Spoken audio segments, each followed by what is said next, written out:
Okay, yeah. Yeah, luckily it's not where I am. So, but yeah. No, well, we've got some good lighting, but we're live and we're back, everyone. Welcome to the Global Gambit. My name's Pyotr, and today I'm being joined by Alia Brahimi, who is a non-residential fellow at the Atlantic Council and a scholar of international relations with a particular focus on the Middle East and North Africa. You've held quite a few different positions in your career, Alia, and it's lovely to have you on the show.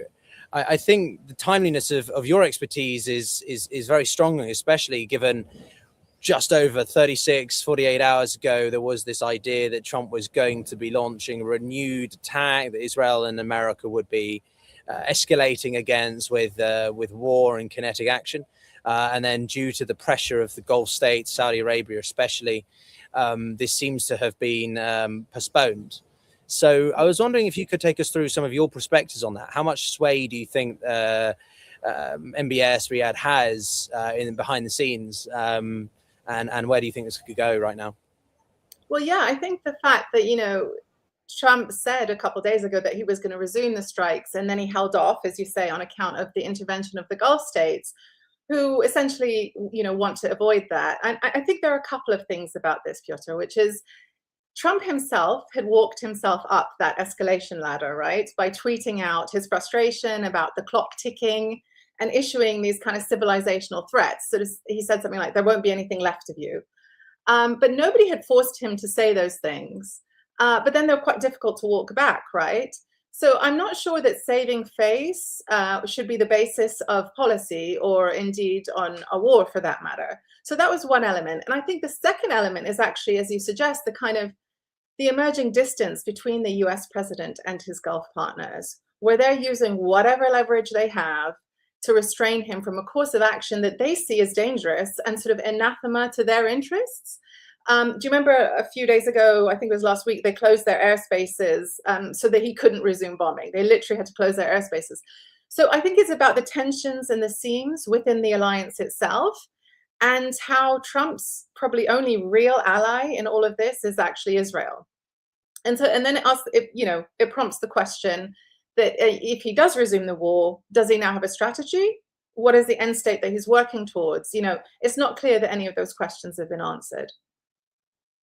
No, it's not. And from my understanding, Saudi Arabia has been doing a lot of backdoor diplomacy, right, to try to sway the decision making of Tehran, and this whole idea that Trump even needs to return to conflict, I think, demonstrates that really Iran has the momentum, right?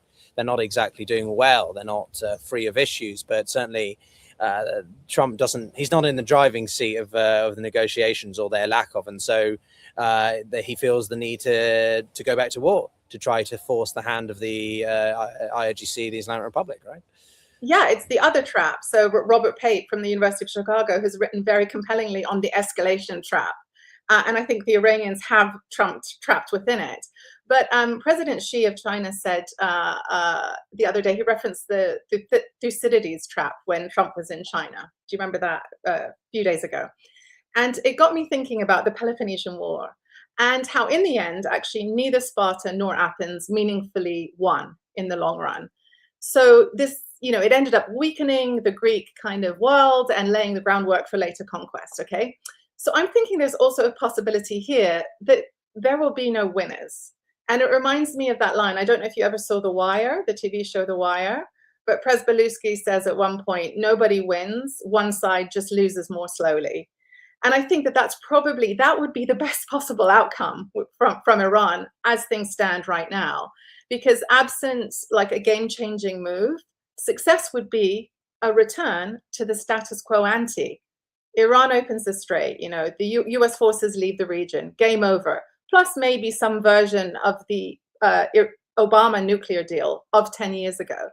So none of this is in a good place, as you say, and there's the potential for this to be a strategic defeat, actually, for the US, even if Iran doesn't win particularly.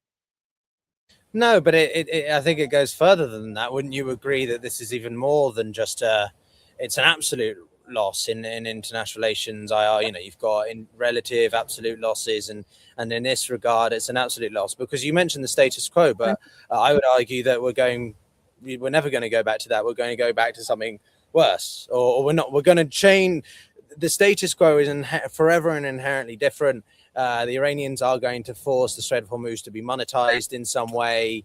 My question is, how well could they actually do that? So, where do you see this going right now? Because as far as I can tell, we've got the time horizon is, I don't know. I was hoping this whole thing would be finished before the end of April, May. Trump would do some intense military operations, and then it's done and dusted. But now we're approaching the end of May, and there is no indication whatsoever that this thing is drawing down at all. And I'm just astounded that the American public have the desire to support Trump. Trump's just beaten, or Trump's supporter, I don't know his name, has just beaten out Thomas Massey. Yes. in one of those House of Representative, whatever, run. So Trump seems to have the mandate in the US, or am I missing something here? What do you say? Yeah, I mean, maybe amongst a small section of the electorate, but I think not nationally. And I think that the midterms still lose large despite those primary wins for Trump candidates. I think he would very much like to, and he needs this to be over by then, and he needs this to be over soon. Do you remember when he was tweeting out, just open the fucking strait? And, there is that frustration, because that's not just impatience that it's signaling, but it's also kind of like impotence in a way. So, I think there is an understanding that this needs to be over as soon as possible, but, how? And you talked about where this is going. You asked about where this is going. But I think it's important to remember where this has come from. So, I put to you, Pyotr, that actually we keep fighting the lost war, right? So, I think of it in my head as after the first Gulf War in 1991, the US then looked at Somalia. Do you remember Operation Restore Comfort? I think it was called, in Somalia, but it looked at Somalia and the situation, this warlord General Hadid, through the prism of omnipotence. And they thought, okay, we'll do that. Black Hawk down, 18 US Rangers dead, right? So a few years later, when Rwanda came along, a genocide, the decision was not to intervene, and 1 million people were slaughtered in 100 days. So then when Kosovo happened in 1998, bear with me, there was this idea of we have to do something. And so the NATO bombing campaign happened, and it was considered effective. And I think that confidence carried over into Iraq and Afghanistan, which of course ended up being quagmires. And so we had this retreat. And Obama actually looked at Syria and was like, hell no, because of Iraq. But I think Trump's whole agenda, right, was to shake off ideas about US weakness, ironically. And so he did Venezuela. And that was a very contained, kind of superficial leadership change. And he was very much hoping and possibly reassured that something similar could be achieved in Iran. And we heard just today that Ahmadinejad, the former Iranian president, was touted and kind of secured as someone to potentially take over. Hugely problematic. But there were these Caracas goggles, as my colleague at the Atlantic Council, Alex Plitzas, calls them. But the worry is that next time we have a real crisis affecting US national security, this blunder, as you suggest, will loom large. What will be Trump's Syria? Will it be, China, Taiwan? No, I think you're absolutely right. Your premise is right. This will continue to cascade and reverberate. And, in that sense, geopolitically, nothing will ever be the same. Well, I've just seen, recent headlines as of today. Trump says, quote, he's in no hurry to find a solution to this war, whilst the Iranians are saying that Trump is looking for an excuse to go back to war. So do you think that this is essentially one man's ego versus another entity's survival? Trump is so far in at this point that he doesn't want to have to admit that he needs to find a way out. So he's more willing to go again back to war, because he thinks that he can somehow overwhelm the Iranians through military might, which he didn't, than willing to have a bit of what's the expression, humble pie, and sort of find a way out. That's sort of where I see this right now. Is Trump's so far in, he cannot. He is too egotistical. He cannot accept the remote possibility of having to concede even a little bit. Yeah, and yet all of those military tools are not achieving any of the stated objectives anyway, right? So the IRGC operates under something like 31 separate commands. It still has the 440 kilograms of uranium that's enriched to 60%. The Navy that they've touted that they've destroyed was never a meaningful asset or a form of power projection for Iran. Iran still has half of its original missile launchers and thousands of drones. It'll probably only take a year to rebuild the missile capabilities that it's lost. It's positioning them again on the coast. So there's not anything, that Trump can point to. And I think, do you remember in 2002 in Afghanistan, the Taliban said to the US, you have the watches, but we have the time. And the thing about the IRGC that's now ascendant in Tehran, they have both the watches and the time. This is a highly sophisticated regime, and it also operates with a baked-in element of strategic patience. And this is a huge problem for the Trump administration that they clearly hadn't bargained for. Yeah, but do you not think that sometimes the idea of strategic patience is perhaps slightly overstated? Because for me, there's a difference between strategic patience and perhaps strategic endurance. One is a choice versus another, which is sort of no choice. I don't know if you know what I mean. Yeah, I do. I think that they would be. I think that they're proving that they would hold their own in both scenarios, actually. And I think that this notion, I think democratic politics give democratic leaders a glass jaw, in that ultimately they have to, whether having to go to Congress, he still hasn't got that congressional approval, which would be needed, in theory, or some argue, in order to restart. But also it's the electorate, it's, the election cycles coming up. So there are vulnerabilities that exist for the US that don't exist for a regime like Iran. And they can take all measure of pain that we can't. And I think that they're very confident. My point is just that they're quite confident they can ride this out. But of course, positions and peace, the negotiating points are being exchanged. There is something happening, we believe, in Pakistan. And the distance apparently is narrowing, according to some reports. But maximally, Iran wants to keep full sovereignty over the strait. They want war reparations. The gumption is quite something. They want sanctions to be lifted. They want the release of all their foreign assets. They want they might row back on this, but Americans to leave the bases in the Gulf. And they want to be able to enrich uranium.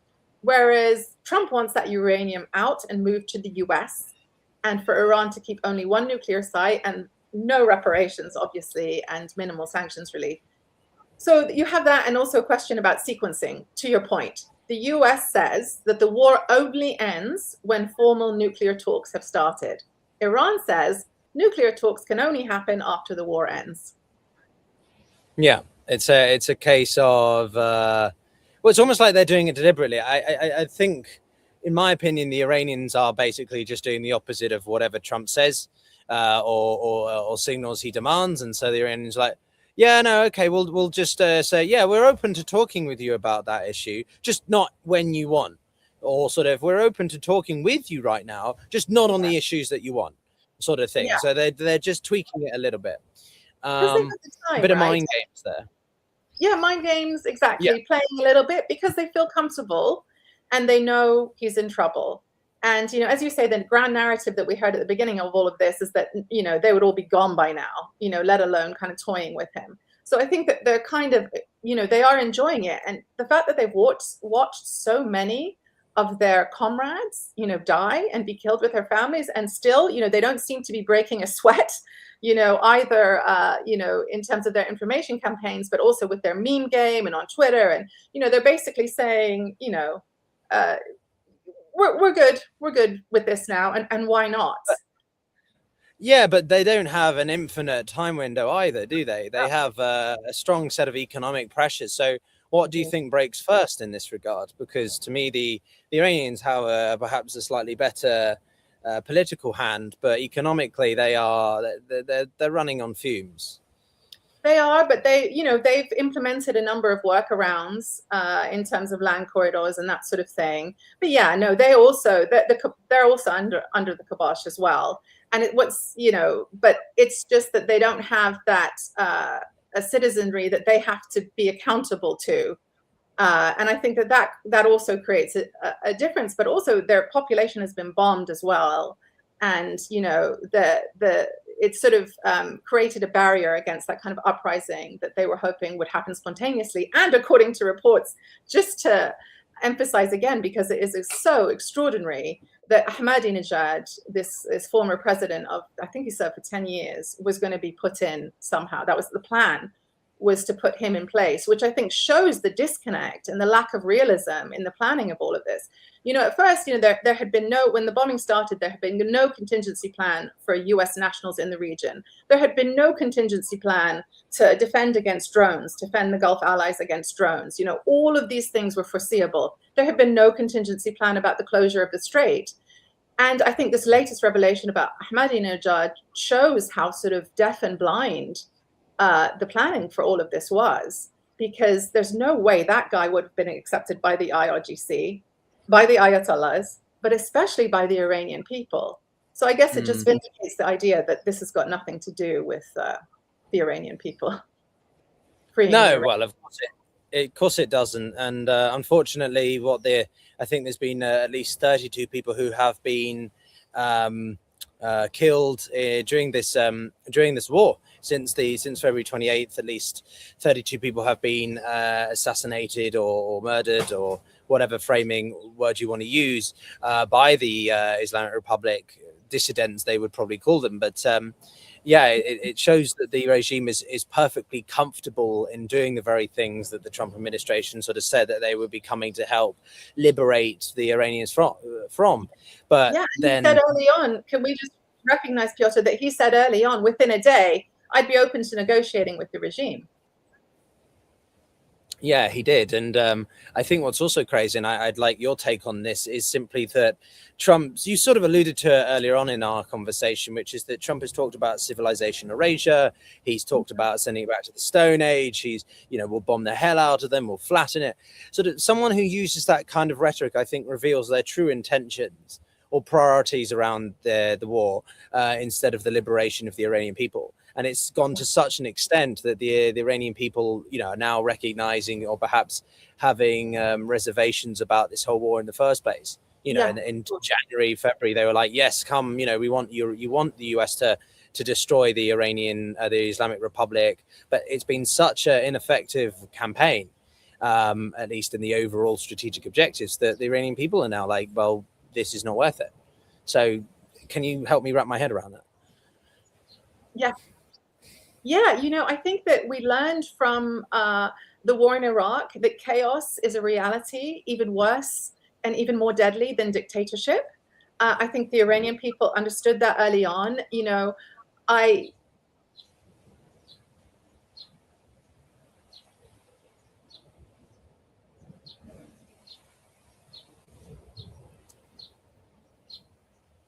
Have we lost Alia? Right, I'm not sure if Alia is frozen or if it's... Well, maybe we'll... Well, whilst Alia, just hopefully she can reconnect. I just thought to say, actually, that we've got an interesting update here from the Foreign Ministry of the United Arab Emirates, actually. Alia was discussing Iraq, and UAE's denounced the strikes on them and the Gulf neighbors from what was the Iraqi territories, which I thought was pretty fascinating. What I thought was quite interesting about that was that the UAE really are beginning to go out on their own.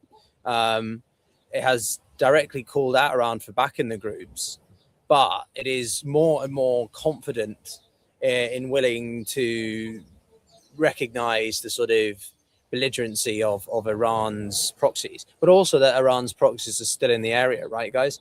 So you've got the Badr group, which is Badr organization, one of the entities in Iraq, which has not been quite as active, I think, as some people thought they would, a bit like the Houthis in Yemen.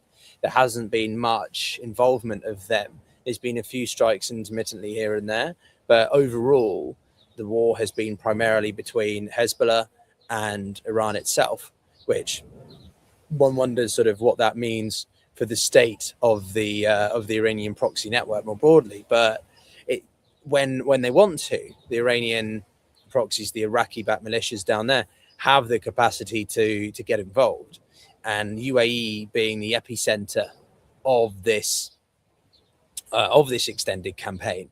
I think it was the statistics from a few weeks ago, was that while Qatar have been struck about 800 to 900 times, UAE have been struck over 3,000.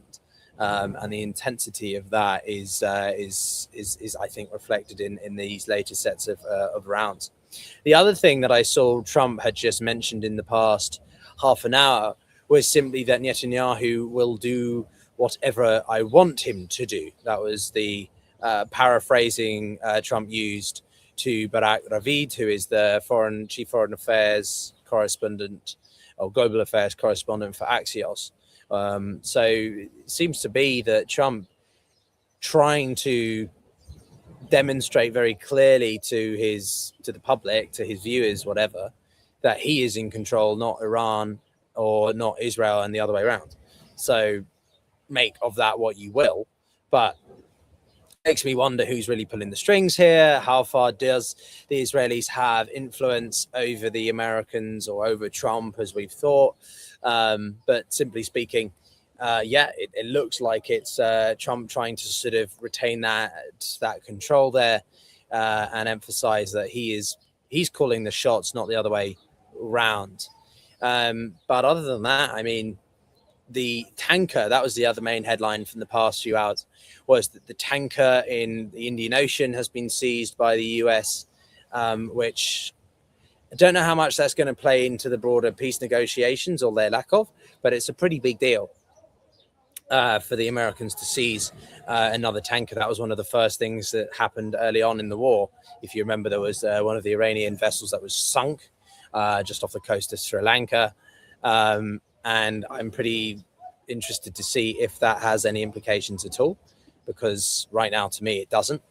Then, of course, you've got the Iranians have basically threatened more attacks beyond the Middle East. It would expand the conflict if the US tried to restart its military campaign. So the talks have basically stalled at this point, and Trump's public comments have veered between the threats of restarting an entire bombing campaign, as we were chatting with Alia just a minute ago, and then declarations that peace is clear. So this whole idea late on Tuesday night was simply that, actually, peace talks are making significant progress.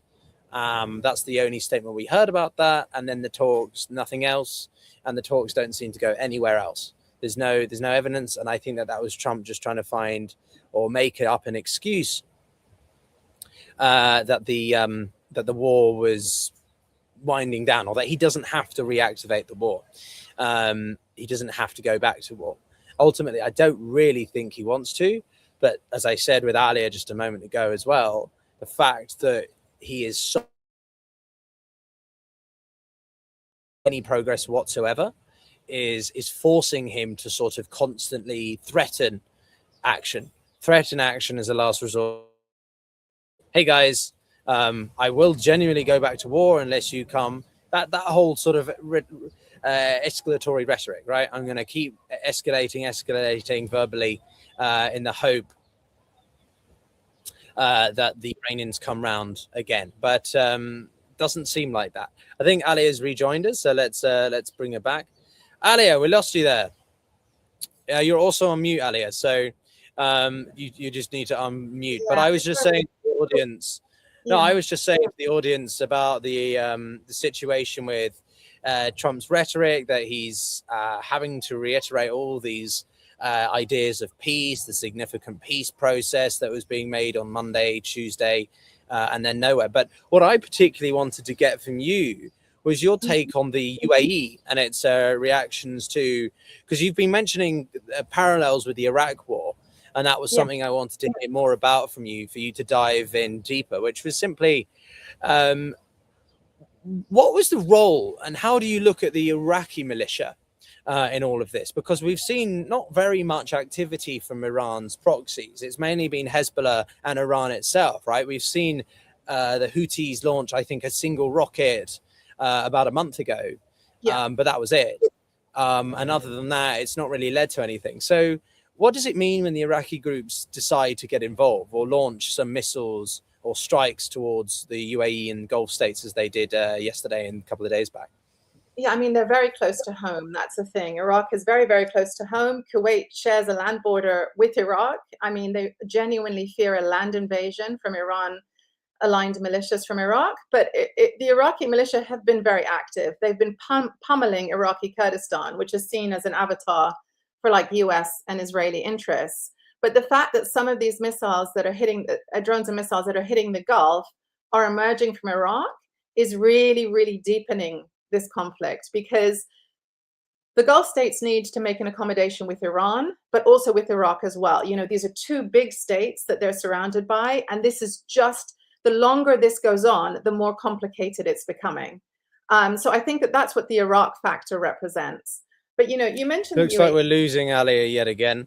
Are you yeah, your internet's quite spotty there, Alia. I don't know if it's on my side or your side, but it looks a bit... yeah, you keep freezing, unfortunately. I'm so sorry. I'm so sorry. I don't know if anyone watching. No, it's very spotty. I don't know. This has never happened. I'm so sorry. It's fine for... Okay, apparently it's... viewers are saying it's fine for them. Okay, maybe it's my end. I'm not sure, but... Oh, okay. Well, I apologize if it's... No, but just keep... Oh, okay, it's my end, apparently. Well, if you just keep going, then I think it's all right. Okay, well, you know, apologies for the stop and start to everyone out there. But, you know, this time last year, Pyotr, I was in Tokyo, exactly this time last year. And I was invited to Waseda University to talk about AI in the Middle East. So what I decided to argue was that faith in the US security guarantee, so this was a year ago, was collapsing, and that the Gulf states were going to pursue AI and militarized AI as a way of pursuing strategic autonomy and getting out from under the US security umbrella. And what had captured, you know, my imagination on this and what had catalyzed it, I don't know if the viewers are still there, but Pyotr's gone, but I'll continue. What had catalyzed this in my mind was the Houthi attack, which is a rebel group in Yemen. They had attacked Abu Dhabi. Are you guys still there? I don't know. I'll continue. So the Houthi had attacked Abu Dhabi in January 2022, right, before the Ukraine war. And the Emiratis were shocked by the lackluster US response, right? Biden effectively, you know, the CENTCOM commander didn't come for a long time, for 28 days. He only issued a few words, refused to sanction or designate the Houthi as terrorists. And this created a trauma within the UAE. So then a few weeks later, Russia invades Ukraine. And the Emiratis were like, what the actual, because of the response to Ukraine. And so the UAE refused to adopt Western talking points on the Ukraine war, and they refused to raise the oil output to help out the US. And there was this kind of like sulk, I guess. So then in Qatar, the scales fell from Qatar's eyes as well. And they already had from the Saudis, but I won't go into that. When in September last year, do you remember the Israelis bombed the Gaza negotiators in Doha in September? So my point is that this crisis in confidence, Pyotr, has been long in the making. You know, it didn't start 60, 70 days ago. And I think their worst fears have been realized because they knew, you know, that Iran is effectively taking the Gulf states as strategic hostages, you know, and it's really hard for them to make plans while this uncertainty prevails. They want to move forward, but they need to know, you know, how this ends, on what terms, which factions are ascendant in Tehran, whether Trump walks away, you know, and what is the position of US credibility, which part of the Iran problem set is even dealt with in any deal. Is it the ballistic missiles and drones? Is it the nuclear? Is it the proxies, as you say? Do those proxies extend to the militia in Iraq? And is it the Strait, right? So they want to know how much compromise there's going to be and how much strategic swagger the Iranians are left with, because this right now is being treated like a game. I would suggest, with the public information campaign from the White House, which is bad enough, but a game that the US, the security guarantor of the Gulf states, a game that it might be losing, I think that's a catastrophe for them.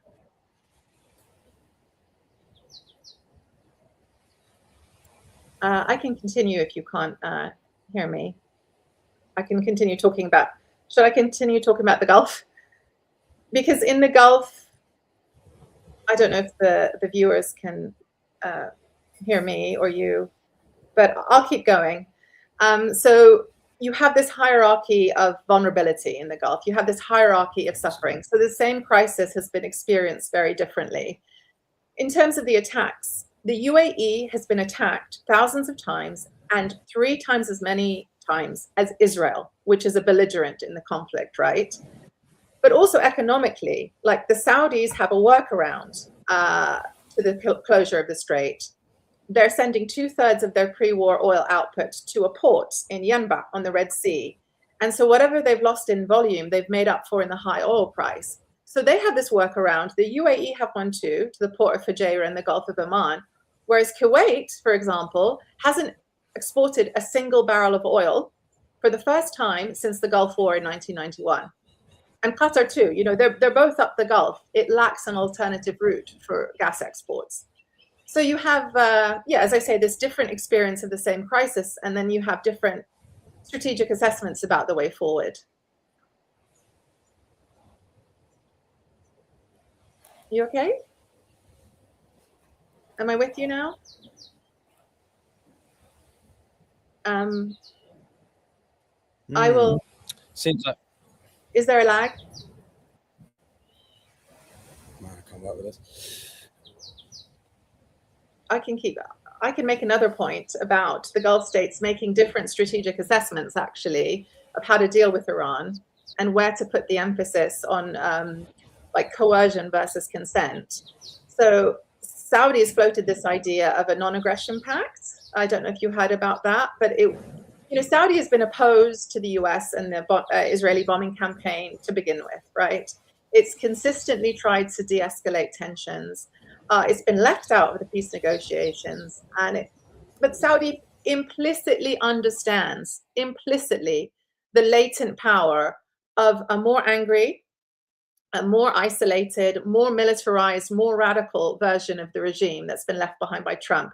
Pyotr's left, but guys, I'll continue. I can't interact with you, but I'll keep going. I used to be an academic and would basically indulge in one-way lectures. But we have this sort of more angry, as I say, more radical regime. And the Saudis understand the latent power of that. The UAE understand that too, but their solution or their paradigm is to be more hawkish. They don't want to be weighed down by the collective, which is why they've left OPEC. They want to get out from under Saudi's shadow and make their own decisions. They want to go it alone by strengthening cooperation with Israel. And in my view, a lot of that is just about access to that defense tech I was mentioning before, the militarized AI. And it may actually the UAE may want the military campaign on Iran to continue. Absolutely. I don't know, Alia, if you can hear me well enough.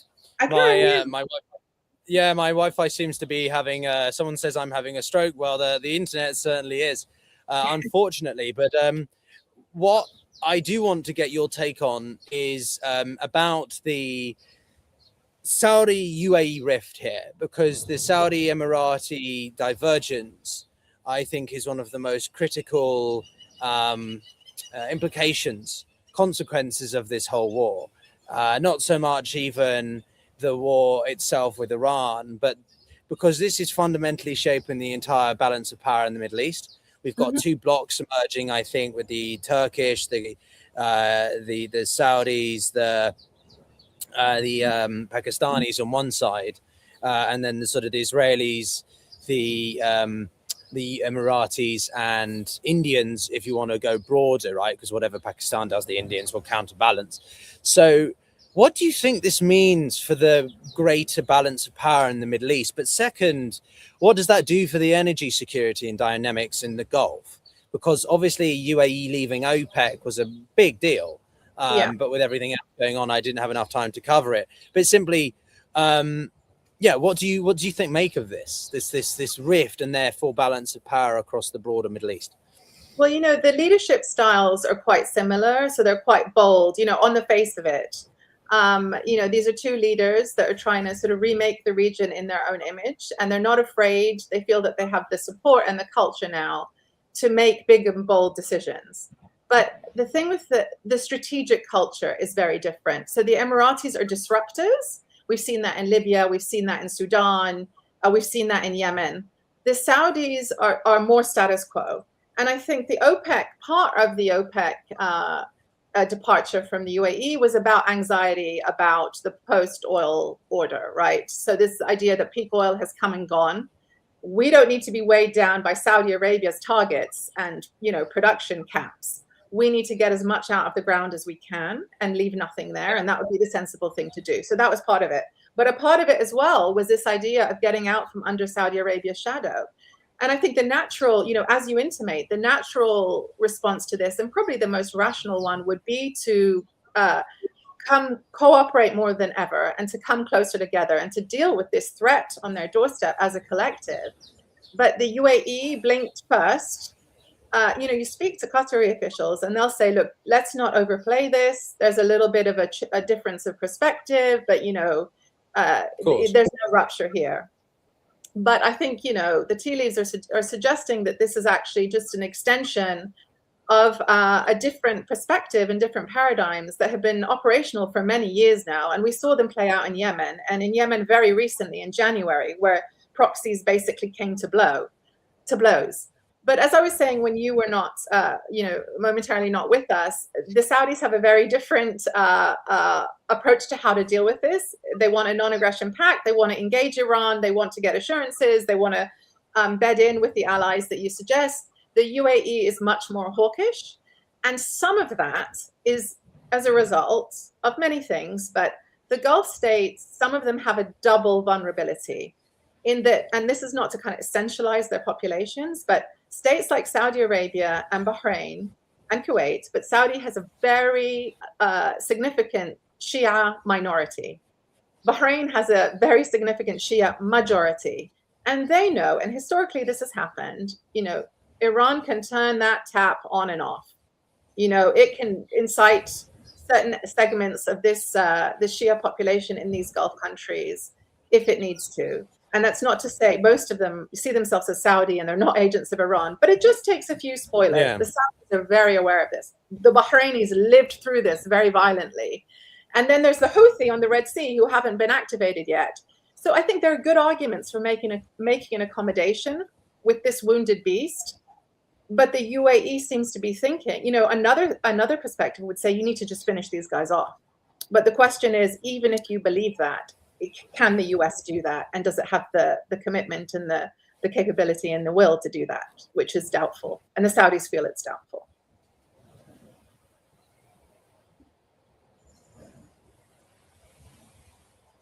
Yeah, we hear you. Yeah, I'm sorry about this, Alia. I'm not sure what's happening with my internet, to be honest. But I appreciate how good you are and just continuing to talk through. I guess the last question I'll ask you, because we'll just have to have you back when I've got a stable internet connection. I apologize. I hope you can use this because it's you're making great points, and the audience seem to be resonating with everything you're saying. So don't worry about it. It's a me issue. It's a me thing, not a you thing. It's not. Yeah, that's basically what the UAE just said to the GCC. It's not you, it's me. Yeah, it's not me, it's you. It's not you, it's me. But simply, my last question is simply, right now Putin's in China, and Trump has just come back from China. And China is looking very much like it's holding the mantle right now. Xi Jinping looks very much in command of he's the man that people want to be seen with, who want to be hanging out with. how do you think that this rift in the Middle East is going to play out in the broader strategic competition between the bigger powers? So Russia, if you want to consider them in this equation, be my guest, but predominantly, obviously the United States and China, because in my eyes, you see the UAE really leaning in towards its relationship with the Israelis and therefore the United States. But conversely, the Saudis and the petrodollar, which is more of the point I'm emphasizing here, the Saudis are really beginning, I think, to question their relationship with the Americans, or Trump at least, therefore to diversify away to the Chinese. So how big are the consequences do you think this can have in that context, or you think that's too difficult to envisage? No, I don't. I think that all of this is happening within the context of like material power decentering and rebalancing, and a shift away from the unipolar moment and the sole, US hegemon, which has lost both the intention and the capability probably to be that hegemon. So that's the larger kind of superstructure, right? Then we have the abandonment of soft power, essentially Western soft power. I mean, I could talk about that for a long time. I won't, I won't. But it is extraordinary that we've gone in that direction, that at the same time as we're moving to a multipolar system, one of our strongest levers, we're just wholesale giving up. So the US is turning down the lights on that liberal international order that it established, that it helmed, and that it defended since the Second World War. And some of that was accelerated, it started with, this isn't all Trump, the war in Iraq, foreign policy after 9/11, whether, the detainees at Abu Ghraib and Guantanamo Bay, the invasion of Iraq, but also Biden, the precipitous withdrawal from Afghanistan, the near total surrender of the laws of war in Gaza. We can talk about another time. But we've got to a point where the national defense strategy of the United States refers to the rules-based international order as a cloud castle abstraction. So we have those two things happening. Power rebalancing. So we're basically sanctioning a might makes right world, the one that Russia and China have agitated for and feel very comfortable in. So you have power rebalancing, you have the surrender of the soft power, but then where Iran comes in, and I'll end on this point, is that what you also have is a middle power at best, Iran, seems to be kind of exposing the limits of US power, right? For all the world to see. And it shows that the US also is isolated. And then you have this fourth element, the final element, which is that the US credibility is now in question. Yeah, four. US credibility is now in question. I'm just showing that I am hearing you. I'm hearing you. I'm seeing you. Yeah, you can make this a thing. I mean, I read Sorry, you. No. Yeah, I do. I read you. I come in peace. Or something like that. Sorry, but please continue. It's I will finish here. I'll spare you guys. But I just want to say there's this fourth element where the credibility of the US security guarantee is being questioned by the war in Iran. And there's the prospect that the US may abandon its allies to an emboldened Iran. That being allied to the US doesn't protect you from attack. It doesn't deter attacks, again, from a middle power at best. And the US is struggling actually to defend against some of those attacks. So you have to go to Ukraine for the drone expertise.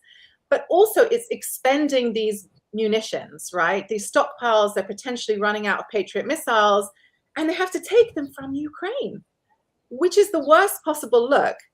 So I think that all of this for the rest of the world, and certainly right now in Beijing, for Russia and for China, is hard to unsee. And then, as I said earlier, you have Trump going, just open the fucking straits. So this is really an extraordinary moment.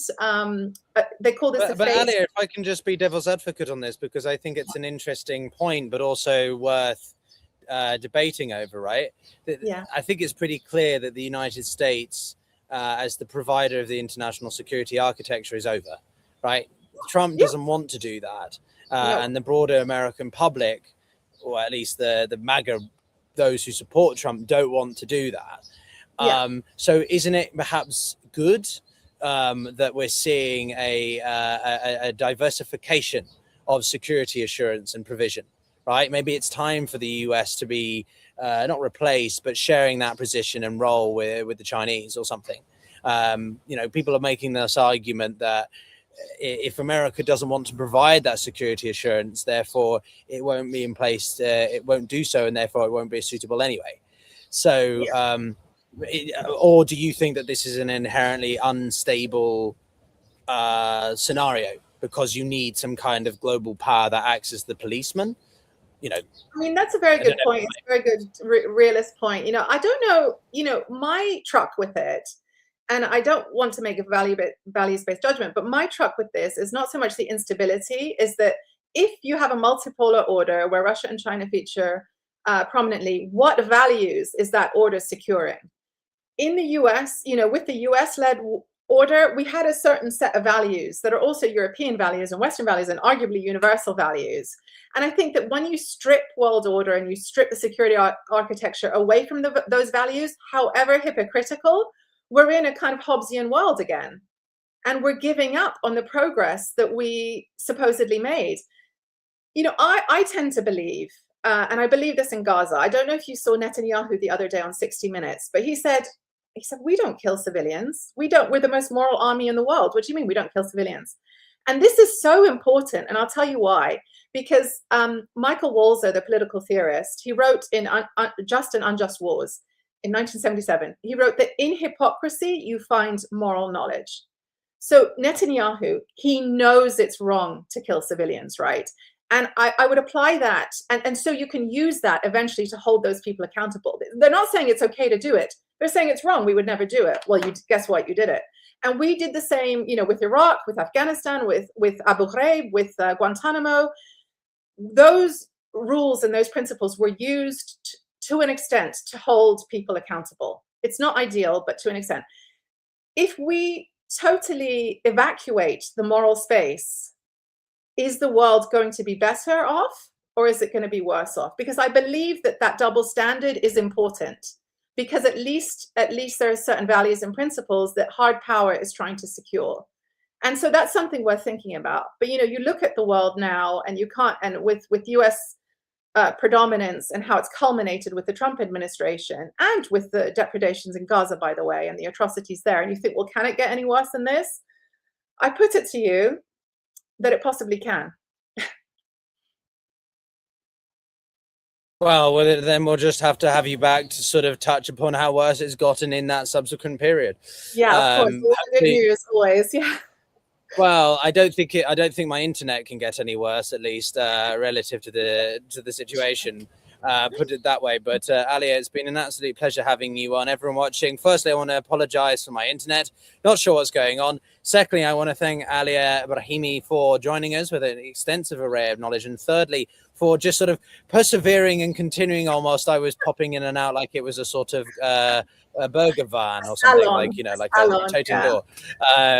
But everyone, do check out Alia's work. You can find it over, as she's a non-resident fellow at the Atlantic Council, and we'll be back. I'm going to predominantly doing pre-recorded videos. I am traveling at the moment in Africa, which may be part of the reason I have shitty internet, but I thought I have Starlink and I thought it would resolve it, but it didn't. But you'll see more of me with some fellow guests, including Alia, in the days and weeks to come.